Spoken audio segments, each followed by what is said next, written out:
Tervetuloa TTS Manageriin. Tällä videolla näytän, kuinka ohjelmaan tehdään kotieläinten työmenekkilaskelma. Ensiksi avataan maatila ja kyseiselle maatilalle on jo lähtötietoihin syötetty maidontuotannon eläinmääriä, niin täällä on aktiivisena tämä kotieläintuotantokohta. Klikataan sitä ja nyt saadaan näkyviin kyseisen tilan kotieläimet. Kyseisellä tilalla on lehmiä, nuorkarjaa ja vasikoita. Ja tästä päästään sitten halutun eläimen työmenekkilaskelmaan klikkaamalla kyseistä riviä. Nyt meillä on auki lypsylehmien työmenekkilaskelma. Täällä ylhäällä on lypsylehmiin liittyviä lähtötietoja, muun muassa navettatyypistä, ruokintamenetelmästä, lantajärjestelmästä, laidunnuksesta. Täältä nyt sitten valitaan kyseisen tilan valinnat. Esimerkiksi jos on seosrehuruokinta, niin valitaan täältä ruokintamenetelmäksi seosrehuruokinta ja näin tänne hoitotyölistaan tulee kyseisen ruokintamenetelmän työvaiheet. Ja täällä sitten tosiaan on nämä lypsylehmiin liittyvät päivittäiset hoitotyöt. Ensinnä lypsy, valitaan lypsymenetelmä, valitaan vaikka lypsyrobotti ja sen jälkeen esille tulee robottilypsyyn liittyvät työvaiheet ja niissä tehdään nyt sitten menetelmän valinnat. Eli lehmien hakurobotille, lehmien seuranta- ja opetusrobotilla. Tänne voi muuttaa näitä arvoja, montako lehmää kerralla seurataan tai haetaan. Lypsyrobotin tietojen seuranta ja pesutyöt. Samoin lypsyrobottien lukumäärää täällä pystyy valitsemaan. Ja lypsyyn liittyvänä viimeisenä tilasäiliön pesutyö.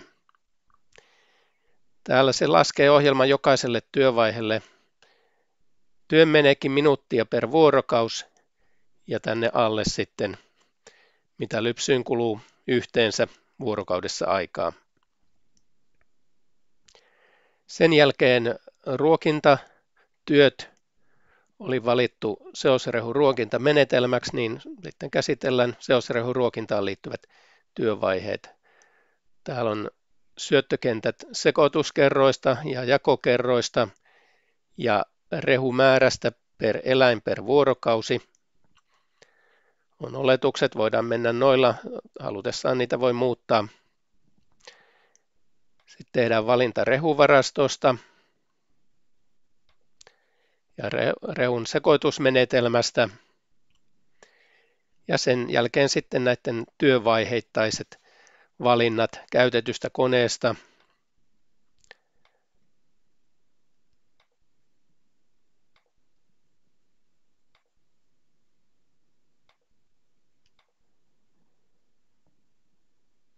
Ja omana työvaiheena vielä rehun työnnöt ruokintapöydällä.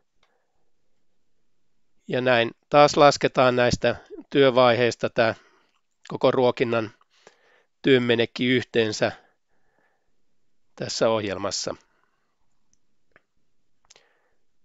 Sitten on muita töitä, ruokintapöydän puhdistusta, juoma-altaiden puhdistustyö.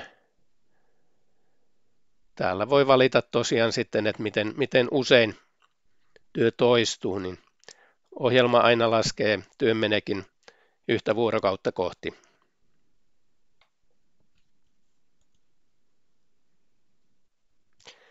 Lanhanpoisto- ja kuivitustöissä ensinnä pitää syöttää hoitokarsinoiden lukumäärä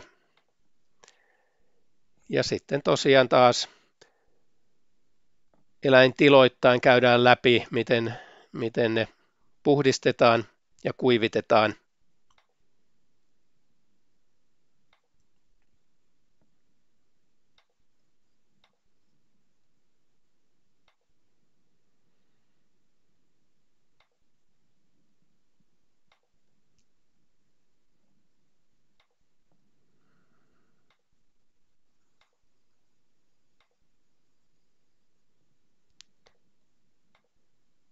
Ja täällä samoin ohjelma laskee nyt puhdistus- ja kuivitustöihin kuluvan työmenekin ensin vaiheittain ja sitten yhteensä montako minuuttia vuorokaudessa.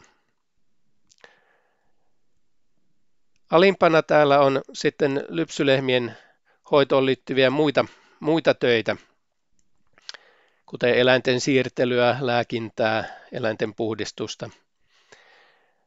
Täällä ei ole mitään laskentaa takana, vaan tänne voi arvioida ja syöttää, mitä näihin töihin kuluu aikaa. Ja näin se saadaan mukaan tänne ohjelmaan, työmenekkilaskelmaan.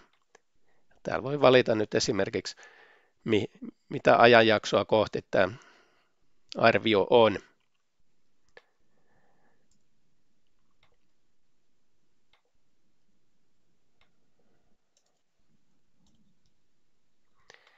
Ja täälläkin ohjelma laskee sitten aina vuorokausitasolla, paljonko näistä muista töistä sitä työaikaa kertyy.